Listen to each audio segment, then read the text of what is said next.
All right.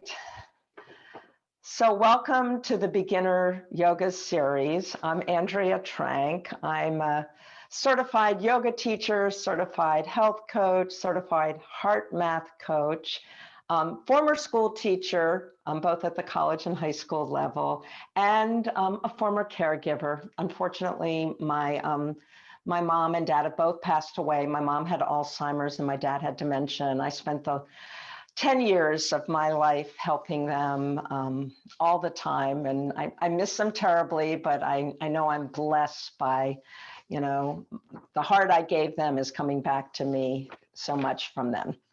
So I want to explain first a little bit about the goals of yoga.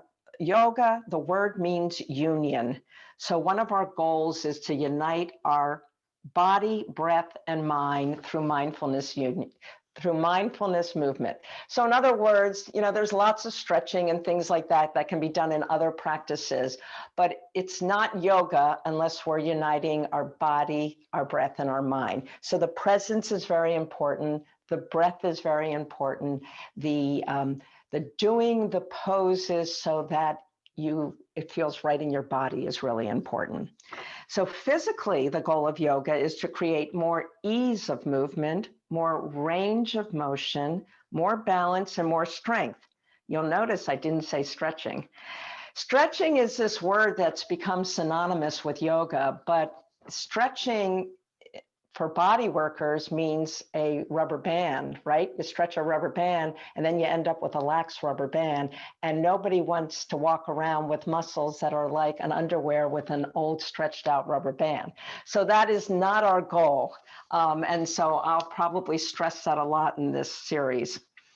Another goal of yoga is to teach you how to become so connected with what's going on inside without fear, with curiosity, that you become more of a self-healing person, so that we don't have to run off to a doctor every time we feel something inside, because we know how to connect to the healing energies inside of ourselves.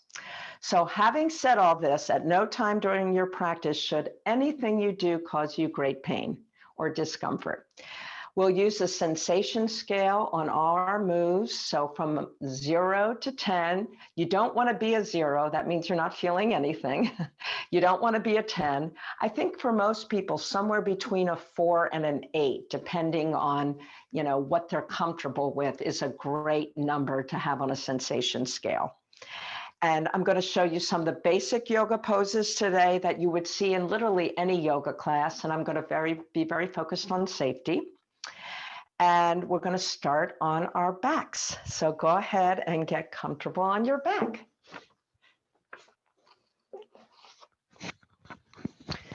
So even lying on the back can be a challenge for certain people. So there's ways in yoga we can make lying on our back a little more comfortable. It would be almost like when you go in to see a massage therapist, they would offer you various things. So if you already have low back issues, you're going to want to do something like bend your knees. If you already know that your neck doesn't feel great, just flat on the floor, you could take something. I wouldn't take a bolster, but I would take maybe a blanket, maybe a towel, or something like this and put it underneath my neck. Now, the other thing is you could always take a cushion and either put it under your knees if you want to straighten your knees out, or some people have such bad backs that even doing something like this, supporting underneath their low back, feels better for them. Now, caution, when you do something like this, when you straighten your legs out, that can be pretty intense in your front body. So again, the first thing is to pay attention. And so whatever position you have laid down on your back, I would like you to actually do what is known as either a soma scan or a body scan. And a soma scan, which means you look from the inside out. So you just notice. You can start with your feet and notice anything going on with your feet. It could be things like heat or cold. It could be tingling. Just notice it. But again, notice it with curiosity, compassion, No judgment. You're just noticing. You're becoming the witness. And you'll work your way up. So then you'll notice your calves. And you'll notice your knees. You might even contrast the left versus the right. You'll notice your thighs. You'll notice the way your rear is touching the ground. It's very interesting. I've noticed today that it feels like my right hip might be a little lower than my left hip. So that's the kind of subtle notices you'll do. You really want to become an investigator just to notice everything in your body. Now, sometimes with chronic pain or chronic anxiety or depression, looking inside of our body can cause stress. If this does cause you stress, then you can turn your attention from noticing what's going on in your body to your breath. Your breath always becomes your anchor. We are going to make our way to noticing our breath in a moment, but just now noticing the top of our back. How are the shoulders laying on the ground? And then your arms, you can either have your arms on top of you or maybe laid out to the side. Your palms could be up if that felt good. You could try your palms down, noticing the difference. So much of yoga is about observation. And it's a skill that we often miss and just kind of skip on to the movements. And then we might as well just be doing a stretch class, but this is yoga. So let's go ahead and turn our attention to our breath.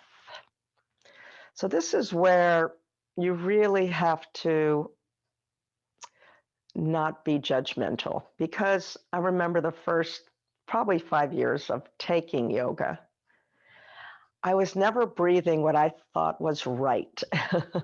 I was like, she would say inhale and I'd be doing the exhale, or I just couldn't quite figure out the breathing. So the first step is to really notice what you do naturally. So with compassion, with curiosity, do you breathe up here in your chest? Do you feel it in your rib cage? Do you feel your belly moving up and down? These are just observations. These are not criticisms. They're not judgment. And sometimes I even have to move my hand around to just notice these things.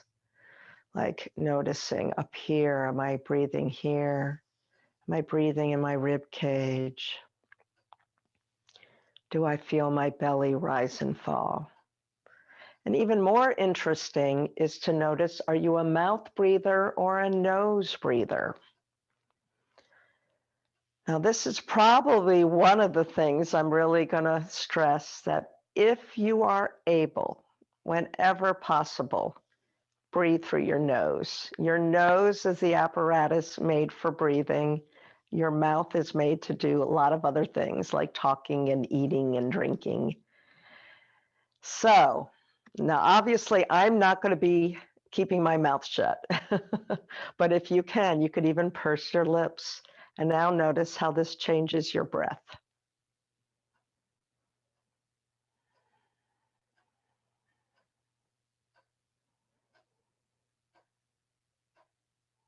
You'll notice some interesting things when you start to breathe through your nose. So we're going to add just a little bit of movement with the idea that your breath comes first. So I'm going to add my arms in, and as I inhale through my nose, my arms are going to gently shift over my head. Now, if it's comfortable, I'm going to lay them on the floor. Now, if it's not comfortable to lay them on the floor, that's where putting a pillow or blocks behind you to raise the floor up, it's a little less taxing on your shoulders to land on something rather than the floor. And then you're going to draw it back down. So Inhale through the nose, arms go overhead. Exhale, draw it back down. Inhale, arms go overhead. Exhale, draw it back down. So now interlace your hands behind your neck. Now this is going to look like a sit-up, but it's not. So this is a breath practice to get you tilting your spine a little bit. So your hands are keeping your neck safe. So when I inhale, I'm going to lift my chest up, stretch my chin up, and my back comes off the ground just a touch. So it's a little bit of an arch. And then when I exhale, that part of the back is going to go down. And I'm just going to tuck my chin in a little. So I'm going to inhale again, maybe putting my chin up in the sky a little bit, opening the chest, a little raise of the back. And then when I exhale, I'm going to tuck the chin in, drawing up a little bit. Very subtle move, but to start activating the spine. So if breath and observation are first in yoga, spine is a quick second. So it is very important. And so we don't ever want to do anything that we're not observing. We don't ever want to jeopardize our breath in our moves. And we want to be conscious of how we are moving our spine.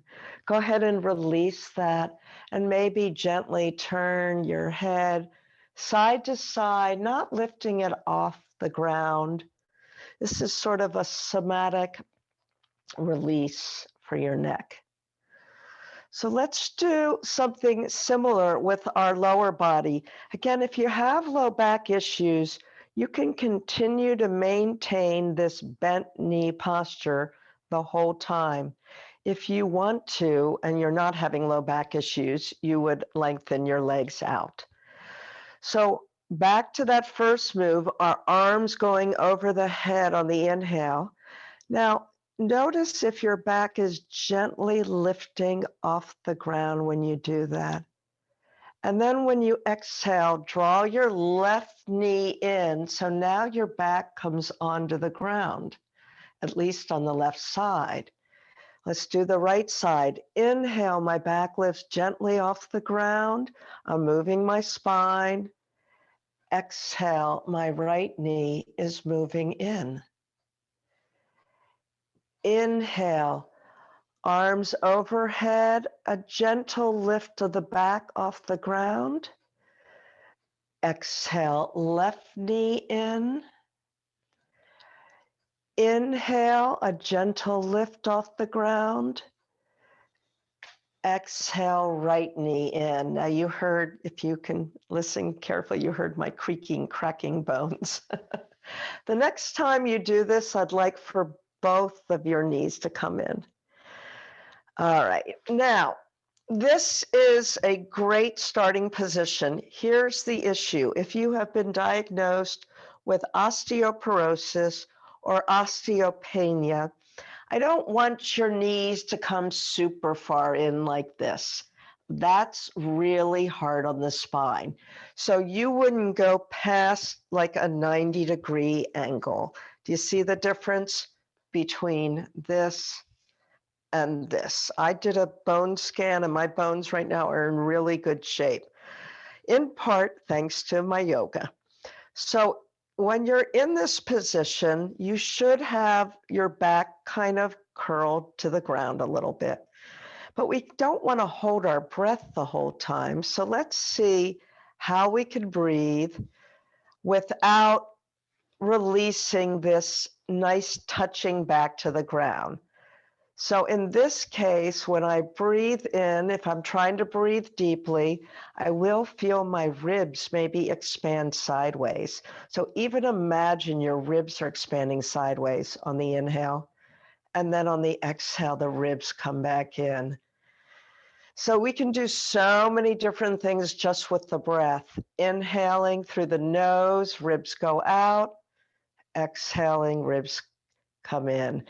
So let's go ahead and do a gentle movement of pushing the knees away on the inhale. So you activate a move with the inhale like this, releasing on the exhale. So your knees come slightly in. Push knees away on the inhale. So there's an activation of muscles. Exhale, just let it go. And inhale and exhale. So let's do a gentle little somatic movement. Let's just shift things around a bit. These are micro movements. These are organic. What feels good? Does it feel good to turn circles? Circle the other way. It might even feel good to do something like have your knees circle away from each other. So it's almost like a little racetrack. And then you could circle them the other direction. So these are the kind of exploratory moves, noticing where you're feeling this, noticing your breath in something like this, gently moving. So we're going to roll onto our sides and then roll onto hands and knees. So roll onto whichever side doesn't hurt. They used to train us always to roll to the left side. And then I thought, well, that's fine as long as you don't have a left shoulder issue. So really roll over to whatever side does not feel bad. And then let's come to hands and knees. So when I'm doing things on hands and knees, I have to put a cushion under my knees, even if I'm on a carpeting. So an extra blanket works, a towel works, but they sell these, cool, gardening knee pads. They're perfect for something like this. So I'm going to show this from the side. This is a basic move that is done in most yoga classes. Now, in the tradition I was taught in, we're taught to stack our joints. What does that mean? My wrist, my elbow, my shoulder are in a line. My knees, my hips are in a line, and my feet are directly behind my knees. So if I look between my legs, I should not see my toes toward the middle, or I shouldn't. So everything's sort of lined up. Now, the other issue that can go on with being on wrists is if you have very sore hands, some people like to come up a little bit more on their fingertips or push more pressure right here, the L of your hand, which is right here, and getting off this wrist bone. So just notice how you feel in this pose and start to activate a breathing with movement again. So the inhale is going to be lifting a little bit forward, stretching the front body, being careful not to throw the neck back. So don't do that. It'd be more like this. That's the inhale. The exhale, the belly comes in. I round my upper back. I drop my chin to my chest. And then maybe I even start to push back a little bit onto my forearms and see how that feels. So you can do this as a flow. Inhaling, stretching forward. Exhaling, pulling the navel in, pulling the belly in, dropping the head, coming down to forearms and pushing back a little. So this way, the way we're doing this makes you very aware of your spine and your breath. So keep flowing like that. Take your time. Flow, go forward.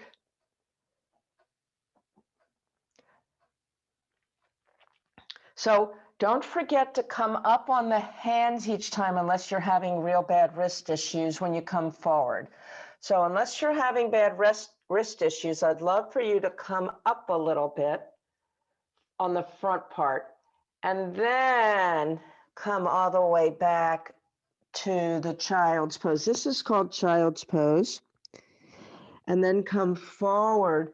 So there's a little bit of rising up on the forearms when you come forward and then going back. Good. There you go. Beautiful. Very nice. And make sure that you're monitoring your breath and keeping this tuned in with your breath. Now, after we've done this a few more times, we will try to settle down into what's supposed to be the most restful pose in yoga. Now, ironically, it's not for everybody for a couple of reasons. And I'm going to give you all the things that might not feel good, so ways to make it feel good. One of the problems people have when they come all the way back, and you can already tell, I hope you can see my feet. I can't lay my feet down flat on the tops of my ankles. My ankles cramp up. So what I'm going to do to make this more comfortable is I'm going to put a blanket under my ankles. The other thing, if you're going into a child's pose for resting, is some of us, it squishes our bellies when our legs are together. So you could try widening your knees and seeing if that feels better.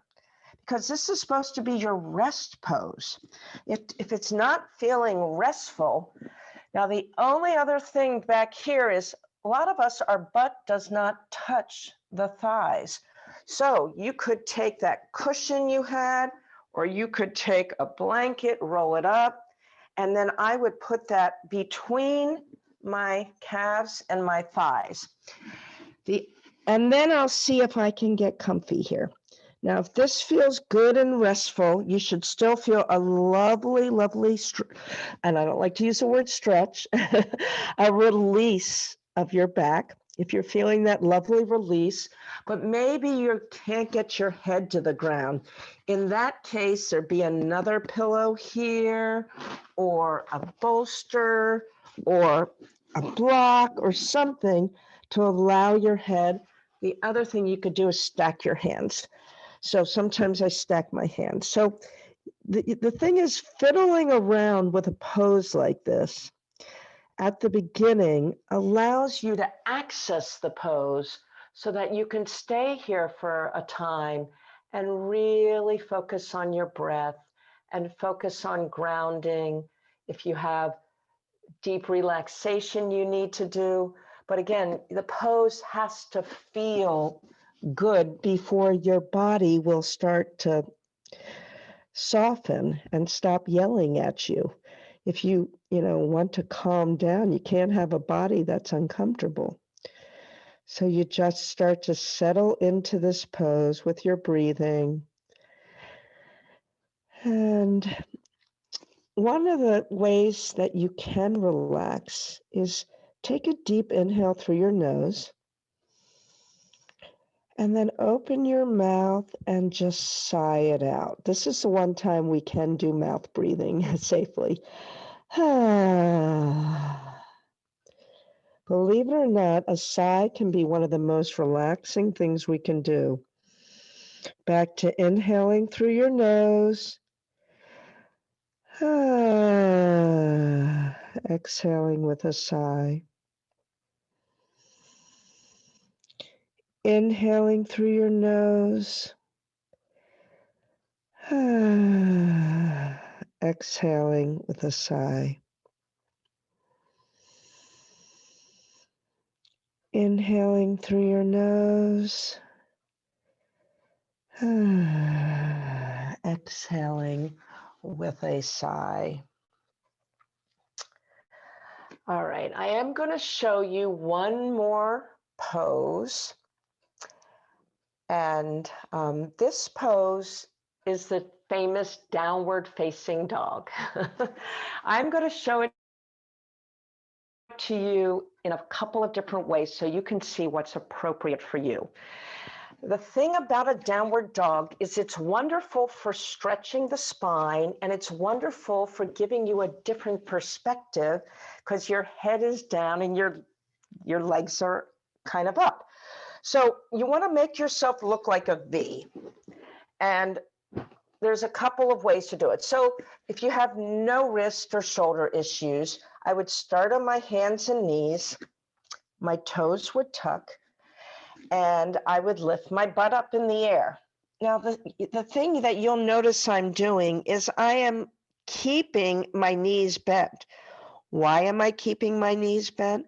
Because your spine is what we're working on here, not your hamstrings. If I straighten my hamstrings, which hurts so badly, if I do that, I hurt my spine. So don't straighten your knees unless you are, I don't know, unless you're 15 years old, a 15-year-old boy, and doing this yoga class. Most of us, because of particularly for all the sitting we're doing, but do you see the length of my spine? Okay, so that's the full dog. But dogs can be done so many other ways. So you're doing actually, that's good, a knee dog, which is good. But here's the other way to do a downward dog. A wall, a chair, it's anything. This is called a wall dog. Now, look at my spine again. This is about the spine. Do you see how much I have to bend my knees to lengthen my spine?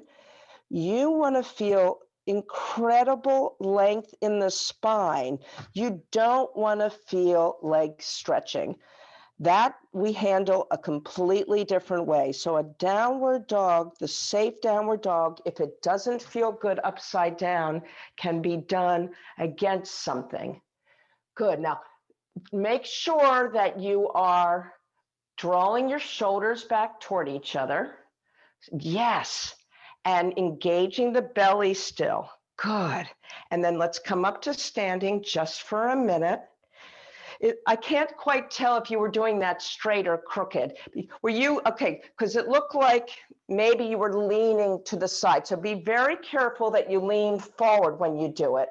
So I would even take your lower cushion if you were doing it on a cushion. You see this little chair thing I have? So I would even do it like this. This would be a chair dog. Yes, but now bend your knees more, lengthening your spine, pulling those shoulders back. There you go. So you feel the incredible length in a spine. Beautiful. All right. So I think we're going to sit down and I'm going to put you through just a short ending practice today. And again, we're going to build upon what we're learning so that we won't do too much any day. But those are, so you learned breathing, you learned the importance of the spine, you learned observation, you learned cat-cow. This was cat-cow, right?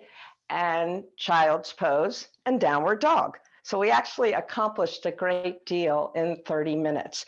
So now the most important thing is to just settle back in. And we'll do this sometimes lying down and sometimes sitting up. So rest your shoulders down comfortably, release your shoulders. There you go. And sometimes if you want to receive, you could put your hands facing up. If you want to ground, put your palms facing down.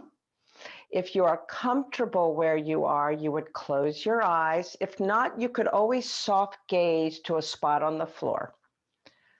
And then let's just start with a slow breathing practice. Inhaling maybe to the count of 5. Exhaling to the count of 5. Inhaling to the count of 5. Exhaling to the count of 5. Focus your breath on your heart or chest area.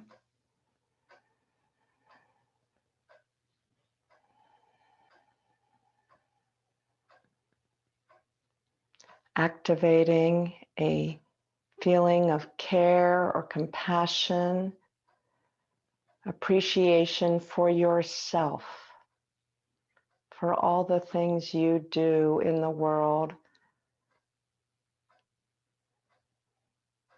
giving that heart a hug, and knowing that this beautiful time in self-care is what's going to allow you to continue to care for whoever you're caring for. Now open your eyes, and at the end, we bring our hands together at the heart and we acknowledge each other by saying namaste.